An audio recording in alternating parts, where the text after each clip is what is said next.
नमस्कार समस्ते इंजीनियरिंग चित्रांकन एवं कंप्यूटर ग्राफिक्स उपरे आमर एनपीटीएल ऑनलाइन सर्टिफिकेशन पाठ्यक्रम को स्वागत करंती। मु मेकानिकल इंजीनियरिंग आईआईटी खड़गपुररू राजाराम। आमे मॉड्यूल एक कभर करूछु जेउथिरे आमे इंजीनियरिंग ड्राइंग पई 5 नंबर इंट्रोडक्शन लेक्चर उपरे अछु।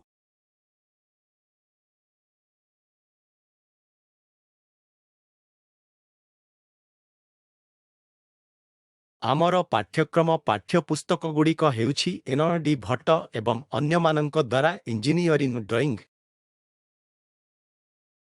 1 ରୁ 4 कु लेक्चर रे आमे शिखिछु विषय रे इंजीनियरिंग चित्रांकन इंट्रोडक्शन, अंकन जंत्र, टिपिकल लेटरिंग स्टाइल व्यवहार कराजिबो, drawing sheet standard layout, dimensioning उपरे अल्प किछि प्रसंग।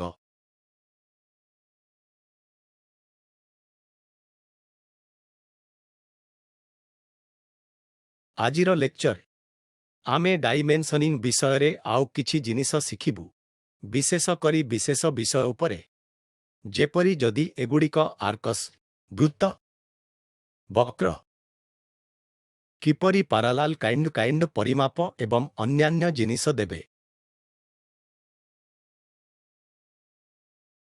संक्षेपरे आपणंकु संक्षिप्त भावरे संक्षिप्त करिबाकु शेष श्रेणीरु आकार एवं स्थिति को प्रतिनिधित्व करिबा पई डायमेंशन व्यवहृत हुए।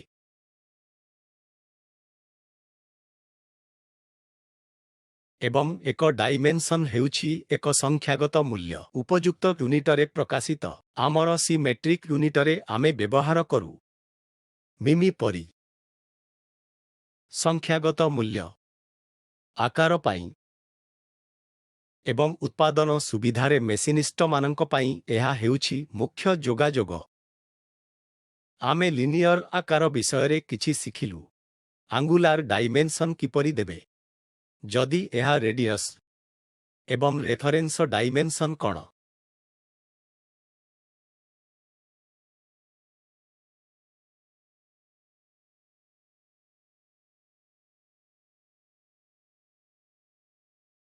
प्रथमटी माध्यमरे आपणंकु पुनर्बार संक्षिप्त करंतु। सांख्यिक दृष्टिरु डायमेंशन एठारे एक वस्तु पाई एही आकृतिर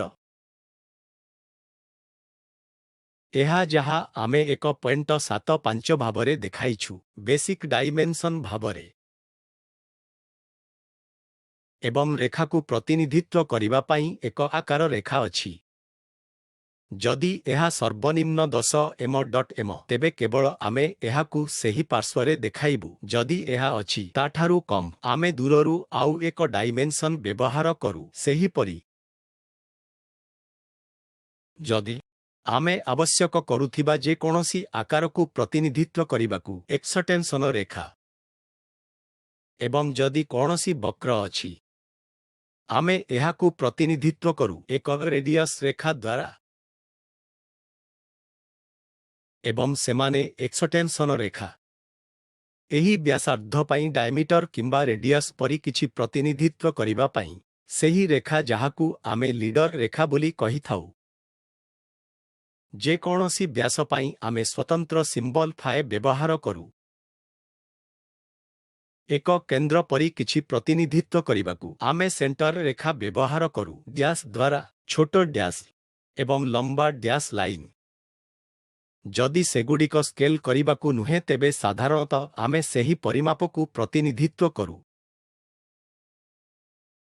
जे कोनोसी रेफरेंस संबंधरे आमे एक रेफरेंस आकार व्यवहार करू पारेंथेसिस मध्यरे।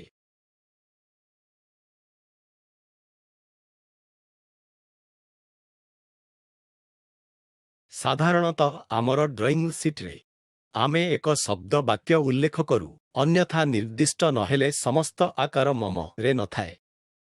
प्रत्येक थर मम लेखिबा परिवर्ते आमे समस्त आकार व्यवहार करू एक स्टैंडर्ड पाठ्य भावरे मिमिरे थाए। आमे एक स्टैंडर्ड उदाहरण सहित जाइथिलु जेउठारे आमे एक वस्तु पाई देखाइछु परिमापकु प्रतिनिधित्व करिबाकु ଆମେ ବ୍ୟବହାର କରୁ ଏକ୍ସଟେନ୍ସନ ରେଖା ଭିତରେ ଛୋଟ ଆକାର ଏବଂ ସର୍ବବୃହତ ଆକାର ବାହାରେ। ତେଣୁ ଏହା ହେଉଛି ସବୁଠାରୁ ଛୋଟ। ଏହା ପାଖରେ ଥିବା ସେହି ଜ୍ୟାମିତି ଭିତରେ ଏକ କାରଣ ଏବଂ ଏହି ବଡ଼ ସେହି ଜ୍ୟାମିତି ବାହାରେ। ବସ୍ତୁ ଭିତରେ କୌଣସି ଡାଇମେନ୍ସନ ନ ଦେଖାଇବା ପାଇଁ ଏକ ଷ୍ଟାଣ୍ଡାର୍ଡ ଅଭ୍ୟାସ।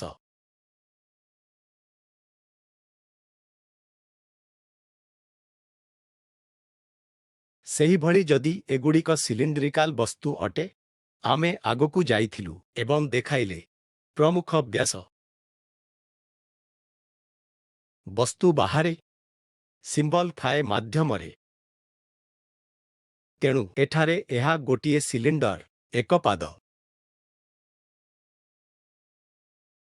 ଏବଂ ପୁନର୍ବାର ଆମର ଏକ ପାଦ ଅଛି। ତେଣୁ ଭିତରେ କ୍ଷୁଦ୍ରତମ ଆକାର ଏବଂ ବାହାରେ ସର୍ବବୃହତ ଆକାର। ଆମେ ସାଧାରଣତଃ କିଛି ଦେଖାଉ ନାହୁଁ। ବସ୍ତୁ ଭିତରେ ପରିମାପ ଦେଖାଇବାର ଏକ ଭୁଲ ଉପାୟ ଅଛି।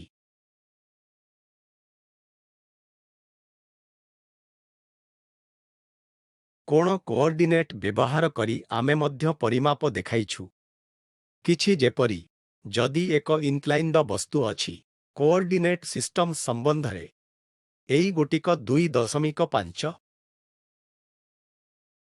ଏବଂ ଏହା ଆମର ଏକ୍ସଟେନ୍ସନ ରେଖା ମାଧ୍ୟମରେ ପୁନର୍ବାର ସୂଚିତ ଏକ୍ସଟ୍ରିମ୍ 8 ୟୁନିଟ୍ ଏବଂ ସେହିଭଳି ସେହି ପଏଣ୍ଟକୁ ବ୍ୟବହାର କରି ସମ୍ପ୍ରସାରଣ ରେଖାଗୁଡ଼ିକ ଏହି ପଏଣ୍ଟକୁ ପ୍ରକୃତରେ ଦେଖାଇପାରେ ଗୋଟିଏ ୟୁନିଟ୍ ପରି କିଛି।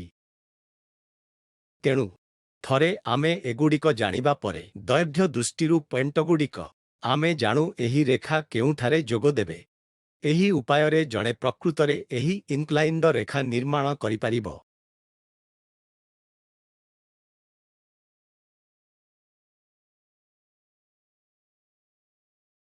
ଯଦି ଏହା ଆଙ୍ଗୁଲାର ଇନଫର୍ମେସନ ତେବେ ଆମେ ସାଧାରଣତଃ କୋଣ ଦୃଷ୍ଟିରୁ ଏହାକୁ ପ୍ରତିନିଧିତ୍ୱ କରୁ।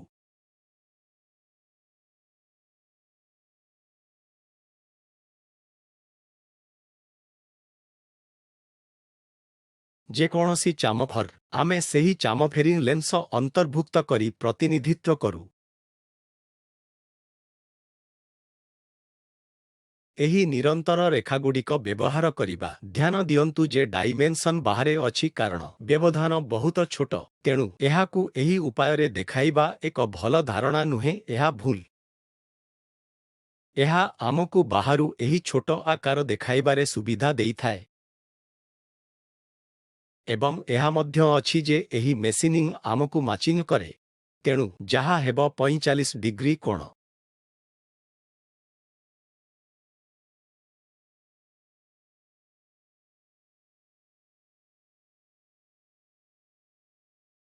ଯଦି ସେଗୁଡ଼ିକ ଏକକ ସ୍ଥିତିରେ ଆର୍କ ଅଟେ, ଆମେ ସାଧାରଣତଃ ଏହା ହେଉଛି ଚାପ ଏବଂ ଡାଇମେନ୍ସନ ରେଖା ବ୍ୟବହାର ଲିଡର ଲାଇନ୍।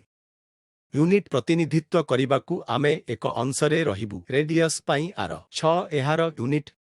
ସେହିଭଳି ଏହି ଆର୍କ ପରି କିଛି ଅଛି ଏବଂ ଏଠାରୁ ଆମେ ସେହି ଚାପମାପ କରିବାକୁ ଯାଉଛୁ। କିନ୍ତୁ ଲିଡର ରେଖା ବ୍ୟବହାର କରି ଆମେ ଛୋଟ ୟୁନିଟ୍କୁ ପ୍ରତିନିଧିତ୍ୱ କରିବା ପାଇଁ ଏକ ଅଂଶ ହେବୁ। ଆମେ ସାଧାରଣତଃ ଏହାକୁ ଏଠାରେ ବସ୍ତୁ ଭିତରେ ଦେଖାଇଥାଉ।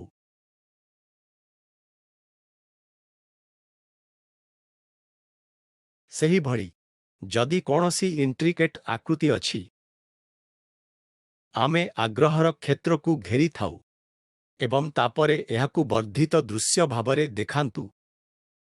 ସ୍ପଷ୍ଟ କଟ୍ ପରିମାପ।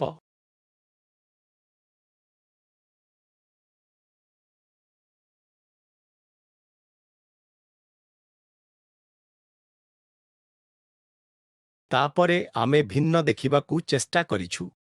ଏଥିପାଇଁ ନିୟମ ରେଖା ଡ୍ରଇଂ କରିବ।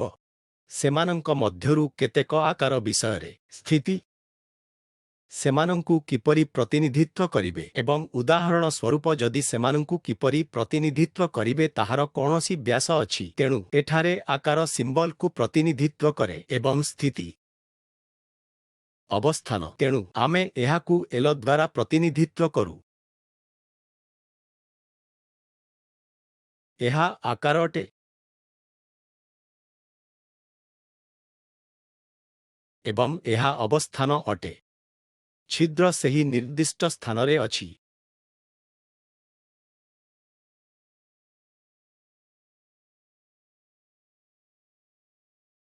ବର୍ତ୍ତମାନ ଆମେ ଡାଇମେନ୍ସନିଂ ଉପରେ ବିଶେଷ ପ୍ରସଙ୍ଗକୁ ଆସିବୁ। ଏହି ରେଖାଗୁଡ଼ିକୁ ଡାଇମେନ୍ସନିଂ ଦେବାର ବିଭିନ୍ନ ଉପାୟ ଅଛି। ସେମାନଙ୍କ ମଧ୍ୟରୁ ଗୋଟିଏକୁ ଡକାଯାଏ ଚେନ୍ ଡାଇମେନ୍ସନିଂ।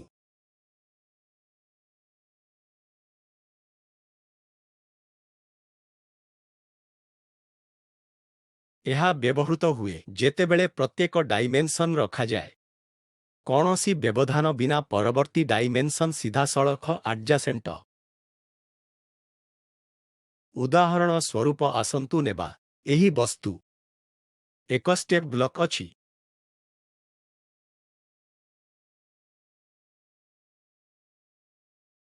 ଏହାର କିଛି ଛିଦ୍ର ମଧ୍ୟ ଅଛି।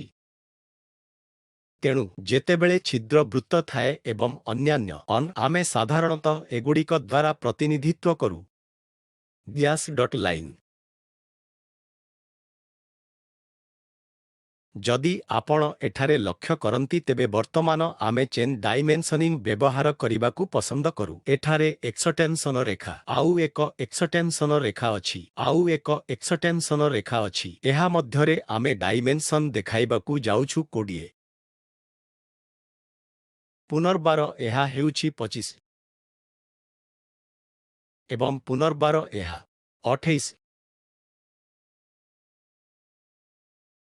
ମଧ୍ୟରେ କୌଣସି ବ୍ୟବଧାନ ନାହିଁ। ପରସ୍ପର ପାଖରେ ଥିବା ଏହି ଏକ୍ସଟେନ୍ସନ ରେଖାଗୁଡ଼ିକ ଆମେ ଡାଇମେନ୍ସନ୍ ଦେଖାଉଛୁ ଏହି ଆକାର ରେଖା ତୀର ମାଧ୍ୟମରେ। ସେହିଭଳି ଭର୍ଟିକାଲ ଡିରେକ୍ସନ ପାଇଁ ଆସନ୍ତୁ ଅନ୍ୟ ରଙ୍ଗ ବ୍ୟବହାର କରିବା। ଏଗୁଡ଼ିକ ହେଉଛି ଏକ୍ସଟେନ୍ସନ ରେଖା ଏବଂ ସେଥିରେ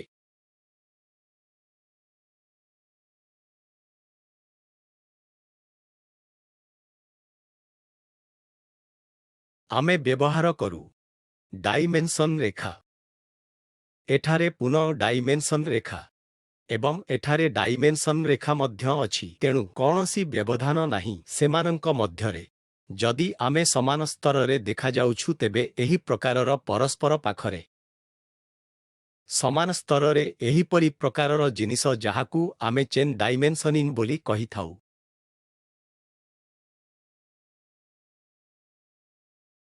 ଏହି ପଦ୍ଧତି ଆମେ ଏହାକୁ ବ୍ୟବହାର କରିପାରିବା କେବଳ ଯଦି ଟଲେରାନ୍ସ ଆକ୍ୟୁମୁଲେସନ୍ ଅଂଶର ଫଙ୍କସନ୍କୁ ପ୍ରଭାବିତ କରିବ ନାହିଁ।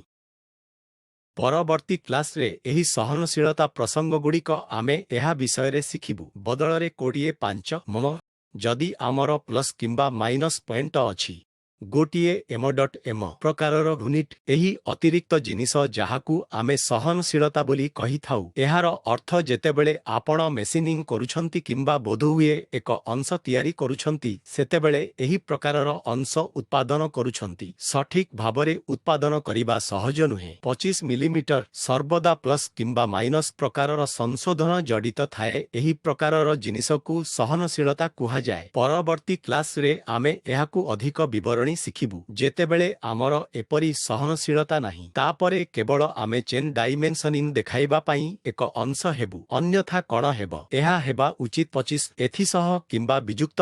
ଏହାର ଅର୍ଥ ହେଉଛି ସର୍ବଦା ଏକ ପ୍ରକାର ବ୍ୟବଧାନ ଥାଏ। ତେଣୁ ଅଂଶ ମଧ୍ୟରେ ଏହି ପ୍ରକାରର ସ୍ତର ବିଦ୍ୟମାନ ଥିବା ବେଳେ ଏକ କଣ୍ଟିନ୍ୟୁଅସ୍ ଚେନ୍ ଡାଇମେନ୍ସନିଂ ସମ୍ଭବ ନୁହେଁ। ଏହା ଅନାବଶ୍ୟକ ଭାବରେ ମେସିନିଷ୍ଟଙ୍କୁ ଦ୍ୱନ୍ଦ୍ୱରେ ପକାଇଥାଏ। ତେଣୁ ଆମେ ଚେନ୍ ଡାଇମେନ୍ସନିଂ ବ୍ୟବହାର କରୁ ଯେତେବେଳେ ଏହିପରି ଆକ୍ୟୁମୁଲେସନ୍ ଜମା ହୁଏ ସେତେବେଳେ ସମ୍ଭବ ନୁହେଁ। ଯଦି ତାହା ନାହିଁ ତେବେ କେବଳ ଆମେ ଚେନ୍ ଡାଇମେନ୍ସନ୍ ସହିତ ଯିବା ଉଚିତ ଏହି ପ୍ରକାରର ନିରନ୍ତର ଜିନିଷ।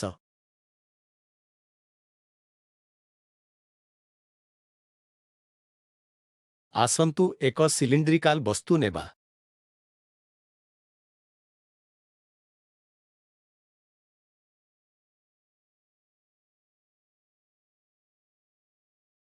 ଏଇ ଗୋଟିକ ଏଠାରେ ଚେନ୍ ଡାଇମେନ୍ସନ୍ ପ୍ରତିନିଧିତ୍ୱ କରୁଛି। ଏହା ପରିବର୍ତ୍ତେ ଆମେ ସହିତ ଯିବା ପାରାଲାଲ୍ ଡାଇମେନ୍ସନିଂ। ତେଣୁ ଯେ ସର୍ବଦା ଏକ ରେଫରେନ୍ସ ଆଧାର ରହିବ। ଆସନ୍ତୁ ହାଇଲାଇଟର ମାଧ୍ୟମରେ ଦେଖିବା। ଏହା ହେଉଛି ରେଫରେନ୍ସ ବେସ୍। ସେହି ରେଫରେନ୍ସ ଆଧାରରୁ ଆମେ ପାଇବାକୁ ଯାଉଛୁ ଏହିପରି ପ୍ରକାରର ଡାଇମେନ୍ସନ୍ 15 ୟୁନିଟ୍। ସେହିଭଳି ସେହି ରେଫରେନ୍ସ ବେସ୍ରୁ ଏଇ ଗୋଟିକ 30 ୟୁନିଟରେ ଅଛି। ସେହିଭଳି ଏହି ରେଫରେନ୍ସ ବେସ୍ରୁ ଆମ ପାଖରେ ଏହା ଅଛି 40 ୟୁନିଟ୍। ତେଣୁ ଏହି ସନ୍ଦର୍ଭ ସହିତ କେଉଁ ଦୈର୍ଘ୍ୟ ପର୍ଯ୍ୟନ୍ତ ପ୍ରତିନିଧିତ୍ୱ କରିବା ବହୁତ ସହଜ। କେଉଁ ଦୈର୍ଘ୍ୟ ପର୍ଯ୍ୟନ୍ତ ବିଶେଷ କରି ଯଦି ଆମେ ଏହାକୁ ଦେଖାଉଛୁ ତେବେ ସେହି ପ୍ରକାରର ଜିନିଷ। ଯଦି ଆମେ ଏହା ଦେଖାଉଛୁ ଏଇ ଗୋଟିକ ଏହାକୁ ଦେଖନ୍ତୁ ଏଗୁଡ଼ିକ ପରସ୍ପର ସହିତ ସମାନ୍ତରାଳ। ଏହିପରି ପ୍ରକାରର ଆକାର ଯାହାକୁ ଆମେ ପାରାଲାଲ୍ ଡାଇମେନ୍ସନିଂ ବୋଲି କହିଥାଉ। ଯେତେବେଳେ ସମାନ ଦିଗରେ ଡାଇମେନ୍ସନିଂର ସଂଖ୍ୟା ମାପ କରାଯାଏ। ଏଠାରେ ଏକ ସାଧାରଣ ବୈଶିଷ୍ଟ୍ୟରୁ ସାଧାରଣ ବୈଶିଷ୍ଟ୍ୟ ହେଉଛି ଏହା। ତାହା ହେଉଛି ଅଂଶର ପୃଷ୍ଠ। ତାପରେ ସମସ୍ତ ଡାଇମେନ୍ସନିଂ ସୂଚିତ କରିବାର ପଦ୍ଧତି। ସମାନ ବୈଶିଷ୍ଟ୍ୟରୁ ପାରାଲାଲ୍ ଡାଇମେନ୍ସନିଂ କୁହାଯାଏ। ଧ୍ୟାନ ଦିଅନ୍ତୁ ଯେ ଡାଇମେନ୍ସନ୍ ରେଖାଗୁଡ଼ିକ ପରସ୍ପର ସହିତ ସମାନ୍ତରାଳ ଏବଂ ସମାନ ଭାବରେ ସ୍ପେସ୍ ହୋଇଛି। ଏହି ବ୍ୟବଧାନ ଏକ ଏବଂ ସମାନ ହେବ। ଏହିପରି ପ୍ରକାରର ଡାଇମେନ୍ସନିଂକୁ ପାରାଲାଲ୍ ଡାଇମେନ୍ସନିଂ କୁହାଯାଏ।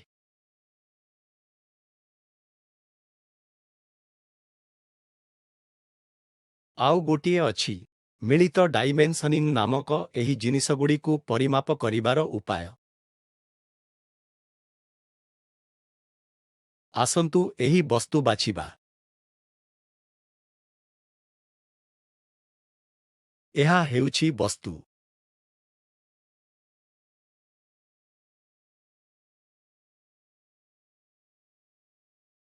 ଏଗୁଡ଼ିକ ହେଉଛି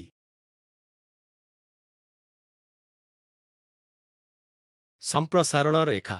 ଏହା ମଧ୍ୟ ଏକ୍ସଟେନସନ୍ ଲାଇନ୍। ଏହା ମଧ୍ୟ ଏକ୍ସଟେନସନ୍ ରେଖା।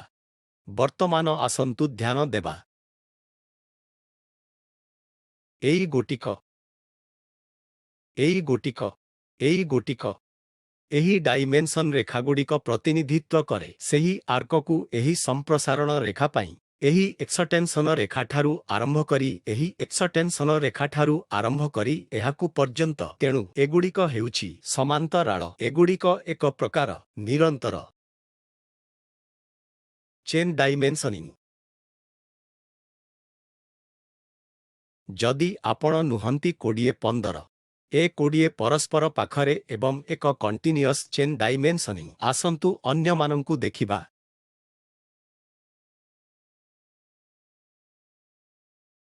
ଏହା ପାଇଁ ଏବଂ ଏହା ପାଇଁ ଯେତେବେଳେ ଆମେ ଦେଖୁଛୁ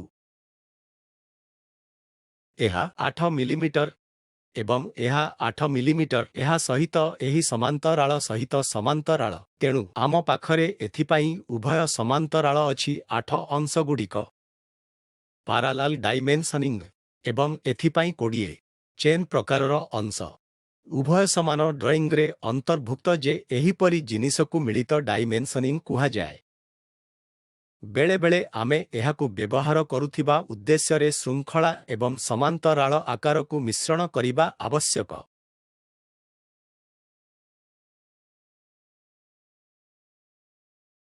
ବେଳେବେଳେ ଆମେ ସମନ୍ୱୟ ଦ୍ୱାରା ଡାଇମେନ୍ସନିଂ ବ୍ୟବହାର କରିବାକୁ ଆବଶ୍ୟକ କରିପାରେ। ପଢ଼ିବା ସହଜ ଅଟେ ଯେତେବେଳେ ଅଂଶର ଅନେକ ଦିଗ ରହିବ। ଆସନ୍ତୁ ଏକ ଉଦାହରଣ ବିଚାର କରିବା। ସମନ୍ୱୟ ବ୍ୟବହାର କରିବା ଏକ ପ୍ଲେଟ୍ ପାଇଁ ହେବ ଯେଉଁଥିରେ ଅନେକ ଛିଦ୍ର ଅଛି। ଆସନ୍ତୁ ସେହି ପ୍ଲେଟକୁ ଦେଖିବା। ଏହା ହେଉଛି ପ୍ଲେଟ୍। ସେଠାରେ ଅନେକ ଛିଦ୍ର ଅଛି ବିଭିନ୍ନ ଆକାରର।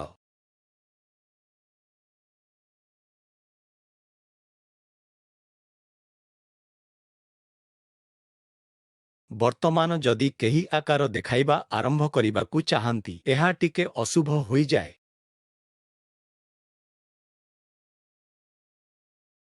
ଏହା ବହୁତ ହୋଇଯାଏ ଅଶୁଭ। ତେଣୁ ସେହି ବସ୍ତୁ ଚାରିପାଖରେ ଏହି ସମସ୍ତ ଦିଗକୁ ପ୍ରକୃତରେ ଦେଖାଇବା ଏକ ଭଲ ଧାରଣା ନୁହେଁ। ଏହା ପରିବର୍ତ୍ତେ ଜିନିଷଗୁଡ଼ିକୁ ଟାବୁଲେଟ୍ କରିବା ପାଇଁ ଏକ ସାଧାରଣ ଅଭ୍ୟାସ। ଏହିପରି କିଛି ନାମ ଦେବା ପାଇଁ ଏହି ଛିଦ୍ର ଗୋଟିଏ। ଯେତେବେଳେ ଗର୍ତ୍ତ ଥାଏ ଆମର ସର୍ବଦା ଏହି ଡ୍ୟାସ୍ ଅଦ୍ଭୁତ ପ୍ରକାରର ରେଖା ଥାଏ। ଆପଣ ଏହି ଡ୍ୟାସ୍ ଡ୍ୟାସ୍ ଡ୍ୟାସ୍ ଦେଖନ୍ତି dash dash dash dash dash dash dash ଯାହା ସୂଚିତ କରେ ଯେ ଏକ ଛିଦ୍ର ଅଛି। ଆୟତାକାର ପ୍ଲେଟ୍ ମାଧ୍ୟମରେ ଏକ ଛିଦ୍ର ଡ୍ରିଲିଂ କରିବା ପରି ଏଠାରେ ଆମର ଭିନ୍ନ ଅଛି। ଛିଦ୍ର 1, 2, 3, 4, ବୋଧହୁଏ 5, 6 ଏବଂ ତେଣୁ 11। ସମୁଦାୟ 11 ଛିଦ୍ର ଅଛି ଏହି ବାକ୍ସ ପାଇଁ। ତେଣୁ ଯେତେବେଳେ ଆମେ ଏହି ଆୟତକ୍ଷେତ୍ର ପ୍ଲେଟ୍କୁ ପ୍ରତିନିଧିତ୍ୱ କରିବାକୁ ଆଗ୍ରହୀ ନୁହନ୍ତି କିନ୍ତୁ ଛିଦ୍ର ଏବଂ ସେମାନଙ୍କର ଅବସ୍ଥାନ ସାଧାରଣତଃ ଆମେ ଏହି ପ୍ରକାରର ଟ୍ୟାଗିଂ ସହିତ ଯାଇଥାଉ। ଆପଣ କେବଳ ଗୋଟିଏ 2-3 ପ୍ରକାରର ନାମ ଦିଅନ୍ତୁ। ଆମେ ଯାହାକୁ କଲ୍ କରୁ ତାହା ଟ୍ୟାଗ୍ କରନ୍ତୁ ଏବଂ ଏହାର ଏକ୍ସ ଏହାର y କୋର୍ଡିନେଟ୍ ସମନ୍ୱୟ କରେ। ତେଣୁ y ପାଇଁ x ପାଇଁ 1 ଏହା ଅଛି 15 ୟୁନିଟ୍ ଏବଂ ଏହା ଅଛି 25 ୟୁନିଟ୍। ବୋଧହୁଏ ଏଠାରେ x ଦିଗରେ ଆମେ ଜାଣୁ x ଦିଗ ଏହା x ଦିଗରେ y ଡାଇରେକ୍ସନ୍ 15 ୟୁନିଟ୍। ତେଣୁ ଯଦି ଆମେ ଦେଖୁଛୁ ଏହା ହେଉଛି 15 ୟୁନିଟ୍ ଏବଂ ଯଦି ଆମେ ତାହା ଦେଖୁଛୁ ଏହା ହେଉଛି 25 ୟୁନିଟ୍। ଏହି ଉପାୟରେ ଆମେ ଏହା ବୁଝିଥାଉ 15 ଏବଂ 25। ସେହି ଗର୍ତ୍ତର ସେଣ୍ଟର ସେଥିରେ ଅଛି 15 ଏବଂ 25 ୟୁନିଟ୍ ଏବଂ ଆକାର ମୂଳତଃ ଡାଏମିଟର ଆମେ ସାଧାରଣତଃ ପ୍ରତିନିଧିତ୍ୱ କରୁ। ତେଣୁ ଏହି ସମଗ୍ର ଡାଏମିଟର ଯଦି ଆମେ ଏହାକୁ ଲିଡର ଲାଇନ୍ ଦ୍ୱାରା ଦେଖାଇବାକୁ ଯାଉଛୁ 5-10 ୟୁନିଟ୍। ସେହିଭଳି ଅନ୍ୟ ଛିଦ୍ର ପାଇଁ ଯେପରି 2 ଏହା ହେଉଛି ପୁନର୍ବାର 15 ୟୁନିଟ୍। ଆମର ଏହି x ଡାଇମେନ୍ସନ୍ ହେବାର ଏକ କାରଣ ଅଛି 15 ଏବଂ ଏହା y ଦିଗରେ ଅଧିକ ଦୂରତାରେ ଅଛି। ତେଣୁ ତାହା ହେଉଛି 65। ଦ୍ୱିତୀୟ ଗର୍ତ୍ତ ପାଇଁ ଏବଂ ଡାଏମିଟର ହେଉଛି 10 ଏଥିପାଇଁ। ଆସନ୍ତୁ ଦେଖିବା ବଡ଼ 8। ତେଣୁ ଆସନ୍ତୁ ଏହି ଛିଦ୍ରକୁ ଦେଖିବା। ପରିମାପ ଏବଂ ତାହା ବୁଝନ୍ତୁ। ଏହି ଅଂଶ ହେଉଛି 8। ଏହା ହେଉଛି ଛିଦ୍ର ଡ୍ୟାସ୍ ଡଟ୍ ଲାଇନ୍। ଏହା ୟୁନିଟ୍ରେ ଅଛି 60 ୟୁନିଟ୍। x ଦିଗରେ 50 ୟୁନିଟ୍। ଠାରେ ଭର୍ଟିକାଲ ଡିରେକ୍ସନ 50। ମୁଁ ଦୁଃଖିତ ଏହା ଅଟେ 50 ୟୁନିଟ୍ ଏବଂ ଏହାର ଡାଏମିଟର ଅଛି 15 ୟୁନିଟ୍। ଯଦି ଆମେ ଦେଖାଇବା ବ୍ୟାସ ସେହିଭଳି ଆସନ୍ତୁ ବାଛିବା 11 ଏଠାରେ ଭାଗ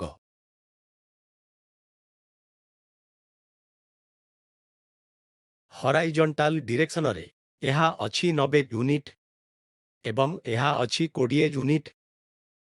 ତେଣୁ ଏହି ସମସ୍ତ ଆକାର ଦେଖାଇବା ପରିବର୍ତ୍ତେ ଯାହା ଟିକେ ଅଶୁଭ ହୋଇଯାଏ ସାଧାରଣତଃ ଆମେ ଏକ ଟ୍ୟାଗ୍ ଟେବୁଲ ସହିତ ଯିବା। ଏହି ପ୍ରକାରର ଜିନିଷକୁ ସମନ୍ୱୟ ଦ୍ୱାରା ଡାଇମେନ୍ସନିଂ କୁହାଯାଏ।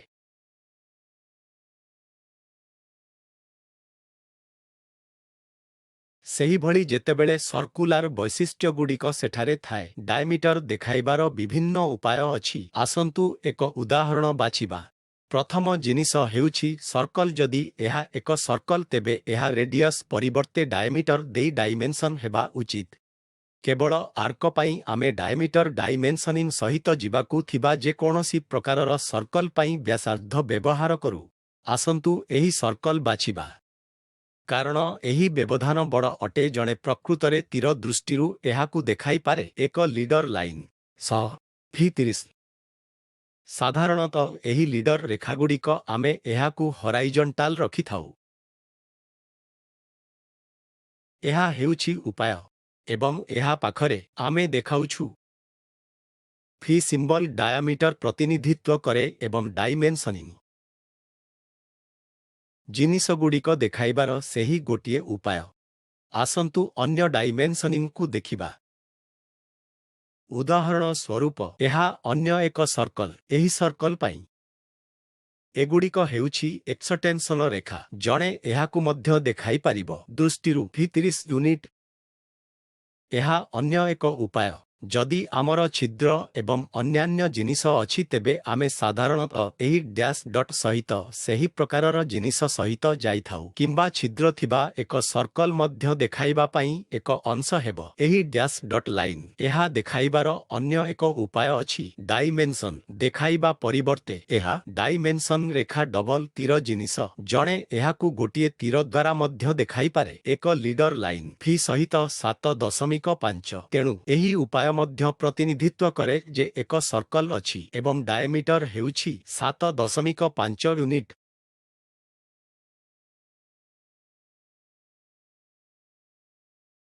ବିଭିନ୍ନ ପ୍ରକାରର ସର୍କୁଲାର ବୈଶିଷ୍ଟ୍ୟ ଅଛି ଯାହାକୁ ଆମେ ସାଧାରଣତଃ ଦେଖୁ ଯଦି ଏହା କିଛି ପରି ଏକ ସର୍କଲ ପ୍ଲାନର ଜିନିଷ ଆମେ ଡାଏମିଟର ଫି ଦ୍ୱାରା ପ୍ରତିନିଧିତ୍ୱ କରୁ। ବେଳେବେଳେ ଆମେ ହମ୍ପ ପ୍ରକାରର ଆକୃତି ଦେଖୁ। ବକ୍ର ସର୍କୁଲାର ରେଡିୟସ୍ ବକ୍ର ସେହି ପ୍ରକାରର ଜିନିଷ ଯାହାକୁ ଆମେ କେବଳ ପ୍ରତିନିଧିତ୍ୱ କରୁ କାରଣ ଏହା ଏକ ସର୍କଲ ନୁହେଁ କେବଳ ଏକ ହମ୍ପ ଏବଂ ଏହାର ଏକ ରେଡିୟସ୍ ଅଛି। ତେଣୁ ବୋଧହୁଏ ଏହା ସେଠାରୁ ସେଣ୍ଟର ହୋଇପାରେ ଏହା ଆର ଫି ୟୁନିଟ୍ ହୋଇପାରେ। ତେଣୁ ବସ୍ତୁ ମଧ୍ୟରେ ଆକାର ଦେଖାଇବା ପରିବର୍ତ୍ତେ ଆମେ ସାଧାରଣତଃ ଏହାକୁ ସେହି ଉପାୟରେ ଦେଖାଇଥାଉ। ଏହି ପ୍ରକାରର ବକ୍ର ଆର୍କ ପାଇଁ ସେହି ସେଣ୍ଟରକୁ ମଧ୍ୟ ଦେଖାଇବା ଆବଶ୍ୟକ। ସେହି କେନ୍ଦ୍ରରୁ ଯଦି ଆମକୁ ରେଡିୟସରେ ମାପ କରାଯାଏ ତେବେ ଆମେ ସାଧାରଣତଃ ଏହା ସହିତ ଯାଇଥାଉ। ଯଦି ଏହା ସିଲିଣ୍ଡ୍ରିକାଲ ବସ୍ତୁ ପରି କିଛି ଏବଂ ଆମେ ଦେଖାଇବାକୁ ଚାହୁଁ ବସ୍ତୁ ମଧ୍ୟରେ ଦେଖାଇବା ପରିବର୍ତ୍ତେ ଏହା ଭୁଲ ଅଭ୍ୟାସ। ତେଣୁ ଆମେ ଯାହା କରୁ ତାହା ହେଉଛି ଆମେ ଆଗକୁ ଯିବା ଯେଉଁ ବସ୍ତୁରୁ ଆୟତାକାର ଆକାର ଦୃଶ୍ୟମାନ ହୁଏ କିମ୍ବା ଦୃଶ୍ୟମାନ ହୁଏ। କାରଣ ଏକ ସିଲିଣ୍ଡର ଯଦି ଆମେ ଏହି ପାର୍ଶ୍ୱ ପରି ଗୋଟିଏ ଦୃଶ୍ୟରୁ ଦେଖୁଛୁ ଏହା ପରି ଆଚରଣ କରେ କିମ୍ବା ଏହା ଏକ କ୍ଷେତ୍ର ପରି ଦେଖାଯାଏ। ଏହି ମତାମତଗୁଡ଼ିକ ଆମେ ପରବର୍ତ୍ତୀ ବକ୍ତୃତାରେ ଶିଖିବୁ। ଆମକୁ ଏହାକୁ ଫି ଡାଇମେନ୍ସନ୍ ଦେଖାଇବାକୁ ପଡ଼ିବ। 6 ଡାଇମେନ୍ସନର ମିଲିମିଟର। ତେଣୁ ରେଡିୟସ୍ ପରିବର୍ତ୍ତେ ଏହାର ଡାଏମିଟର ଦେଇ ଏକ ସର୍କଲ ଡାଇମେନ୍ସନ୍ ହେବା ଉଚିତ। ନିଶ୍ଚୟ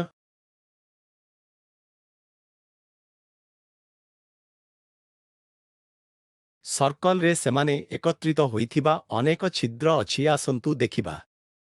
ସେଠାରେ ଏକ ସର୍କଲ ଅଛି ଆଉ ଏକ ସର୍କଲ ଅଛି ଅନ୍ୟ ଏକ ସର୍କଲ ଅଛି ଏବଂ ତେଣୁ ସେଠାରେ ଅନେକ ସର୍କଲ ନାହିଁ। ସେହି କ୍ଷେତ୍ରରେ ଆମେ ପ୍ରକୃତରେ ଉଲ୍ଲେଖ କରୁ ଯେ କେତେ ସର୍କଲ ଉପସ୍ଥିତ ଅଛି ଏବଂ ଏହା ସହିତ ସେମାନେ ଯେଉଁଠାରେ ରଖିଥିଲେ ମୁଖ୍ୟ ସର୍କଲ। ତେଣୁ ସାଧାରଣତଃ ଆମେ ସେହି ମୁଖ୍ୟ ସର୍କଲ ଡାଏମିଟରକୁ ପ୍ରତିନିଧିତ୍ୱ କରୁ ମାଧ୍ୟମରେ ଲିଡର ଲାଇନ୍ ଏବଂ ଏହି ସର୍କଲଗୁଡ଼ିକ ମଧ୍ୟରେ ସେଣ୍ଟର ଦୂରତା ମଧ୍ୟ ସେଣ୍ଟର କରନ୍ତୁ କାରଣ ସେମାନେ ସମାନ ଭାବରେ ସ୍ଥାନିତ। ସେହି କ୍ଷେତ୍ରରେ ଆମେ କେବଳ ଅନେକ ଛିଦ୍ରକୁ ପ୍ରତିନିଧିତ୍ୱ କରୁ ଅନ୍ୟଥା ଜଣେ ପ୍ରକୃତରେ ସେହି ସର୍କଲ ଦ୍ୱାରା ପ୍ରସ୍ତୁତ କୋଣ ଦେଖାଇପାରେ ରେଡିୟସ୍ ସଂଯୋଗ। ସେହି ସର୍କଲର ସେଣ୍ଟର ଅନ୍ୟ ପେରିଫେରାଲ ସର୍କଲକୁ ସେହି କୋଣ କ'ଣ ଆମେ ସାଧାରଣତଃ ଉଲ୍ଲେଖ କରୁ। ଉଦାହରଣ ସ୍ୱରୂପ ଆସନ୍ତୁ ଏହି ଡ୍ରଇଂକୁ ଦେଖିବା। ଏଠାରେ ବୃତ୍ତ ଅଛି। ମୁଖ୍ୟ ବସ୍ତୁ ହେଉଛି ଏହା ଯେଉଁଥିରେ ଏହି ସର୍କୁଲାର ଛିଦ୍ର ସୃଷ୍ଟି ହୁଏ। ଯେତେବେଳେ ଏହି ଛିଦ୍ରଗୁଡ଼ିକ ସେଠାରେ ଥାଏ ଏହାକୁ ଦେଖାଇବା ଆମ ପାଇଁ ଏକ ସାଧାରଣ ଅଭ୍ୟାସ ଡ୍ୟାଶ୍ ଡଟ୍ ପ୍ରକାରର ରେଖା ଦ୍ୱାରା ଏବଂ ସେଗୁଡ଼ିକ ଏହି ସର୍କଲ ଚାରିପାଖରେ ରଖାଯାଇଛି। ତେଣୁ ପୁନର୍ବାର ଆମେ ଦେଖାଇଥିବା ଡ୍ୟାଶ୍ ଡଟ୍ ପ୍ରକାରର ବକ୍ର ଏହି ଛୋଟ ଛିଦ୍ରଗୁଡ଼ିକ 1 2 3 ଏହାର ଚାରିପାଖରେ ରଖାଯାଇଛି। ତେଣୁ ସ୍ୱାଭାବିକ ଭାବରେ ଆମେ ଦେଖାଇବାକୁ ଯାଉଛୁ ଯେ ଡାଇମେନ୍ସନ୍ ଏହା କିଛି 60 ୟୁନିଟ୍ ଏବଂ ହରାଇଜଣ୍ଟାଲ ସହିତ ଏହି ସର୍କଲରେ ରଖାଯାଇଛି 18 ଡିଗ୍ରୀ। ବୋଧହୁଏ ଏହା ରେଡିଆଲ ଅବସ୍ଥାନକୁ ଘେରିଥାଏ ଯାହା ରଖାଯାଇଛି 30 ଡିଗ୍ରୀ। ବୋଧହୁଏ ଏହି ରେଡିଆଲ ଅବସ୍ଥାନରେ ରଖାଯାଇଛି 15 ଡିଗ୍ରୀ। ଏହିପରି ପ୍ରକାରର ଜିନିଷ ଆମେ ସାଧାରଣତଃ ଦେଖାଉଥାଉ ଏବଂ ଆଉ ଗୋଟିଏ ଜିନିଷକୁ ଧ୍ୟାନ ଦେବାକୁ ପଡ଼ିବ। 3 ଛିଦ୍ର 1 2 3 ଆମେ ଦେଖାଯାଉଥିବା ଛିଦ୍ର ସେହି ଗର୍ତ୍ତର ଡାଏମିଟର ବିଷୟରେ କିଛି ବୋଧହୁଏ ଏହା ହେଉଛି 10 ୟୁନିଟ୍। ଅବଶିଷ୍ଟ ଜିନିଷଗୁଡ଼ିକ ଆମେ ଶିଖିବୁ ଯେତେବେଳେ ଆମେ ଶିଖିବାକୁ ଯାଉଛୁ। ଅନ୍ୟ ଡାଇମେନ୍ସନ୍ ସେହିଭଳି ଯେତେବେଳେ ଆର୍କ ଥାଏ, ଏହି ଆର୍କ ପାଇଁ ଆମେ ସାଧାରଣତଃ ଏହାକୁ ରେଡିୟସ୍ ଏବଂ ଏହାର ସେଣ୍ଟର ଦ୍ୱାରା ପ୍ରତିନିଧିତ୍ୱ କରୁ। ସେହିଭଳି ଏହି ସର୍କଲର ସେଣ୍ଟର ମଧ୍ୟ ଅଛି। ଉଦାହରଣ ସ୍ୱରୂପ ଏହା ଅନ୍ୟ ଏକ ଚାପ। ଏହି ସେଣ୍ଟରରୁ ଯଦି ଏହା ଏକ ମାପ ଅଟେ 10 ୟୁନିଟ୍ ଏବଂ ସିମ୍ବଲ ହେଉଛି ଆର କାରଣ ଆମେ ବ୍ୟବହାର କରୁନାହୁଁ ବସ୍ତୁ ଭିତରେ, ତେଣୁ ଆମେ ସାଧାରଣତଃ ସେହି ରେଡିୟସକୁ ଲିଡର ଲାଇନ୍ ମାଧ୍ୟମରେ ବାହାରୁ ଦେଖାଇଥାଉ। 10 ୟୁନିଟ୍ ଏବଂ ସେହି ଚାପର ସେଣ୍ଟର ହେଉଛି ଏହା 10। ଏଥିସହ ଚିହ୍ନ। ସେହିଭଳି ଏକ୍ସଟେରିୟର ପ୍ରକାରର ବକ୍ର ଅଛି। ଏଠାରୁ ଆର୍କର ସେଣ୍ଟର କିଛି ନୁହେଁ ଯେଉଁଠାରେ ବସ୍ତୁ ଭିତରେ କିଛି ବାହାରେ। ତେଣୁ ଆମେ ଦେଖାଇବା ସମ୍ବନ୍ଧରେ 46 ୟୁନିଟ୍। ଏହି ରେଡିୟସ୍ ଏହି ସେଣ୍ଟରରୁ ତିଆରି ହୋଇଛି। ସେହିଭଳି ଏଠାରେ ଯତ୍ନବାନ ହେବାକୁ ପଡ଼ିବ। କାରଣ ଆମର ଏହି ଏକ୍ସଟେରିୟର ବସ୍ତୁ ଅଛି ସେଠାରେ ଏକ ରେଫରେନ୍ସ ଡାଇମେନ୍ସନ୍ ରହିବା ଉଚିତ। ଏହିପରି କିଛି ହେଉଛି 95 ବସ୍ତୁରୁ ୟୁନିଟ୍। ଏହି କେନ୍ଦ୍ରରୁ ଏହା ପର୍ଯ୍ୟନ୍ତ 95। ସେହିଭଳି ଏହି ସେଣ୍ଟର ରେଫରେନ୍ସ ହେଉଛି 80 ମିମି। ଏଥିରୁ ଏହି ଉପାୟରେ ଆମେ ଏହାକୁ ଦେଖାଇଥାଉ। ଆଜିର ଶ୍ରେଣୀରେ ଆମେ ବିଷୟରେ ଜାଣିଛୁ। ଏଗୁଡ଼ିକ ବିଶେଷ ଆକାର ବସ୍ତୁଗୁଡ଼ିକର ଡାଇମେନ୍ସନିଂ ପାଇଁ। ପରବର୍ତ୍ତୀ କ୍ଲାସ୍ରେ ଆମେ ସହନଶୀଳତା ବିଷୟରେ ଅଧିକ ଶିଖିବୁ। ଆପଣଙ୍କୁ ବହୁତ ଧନ୍ୟବାଦ।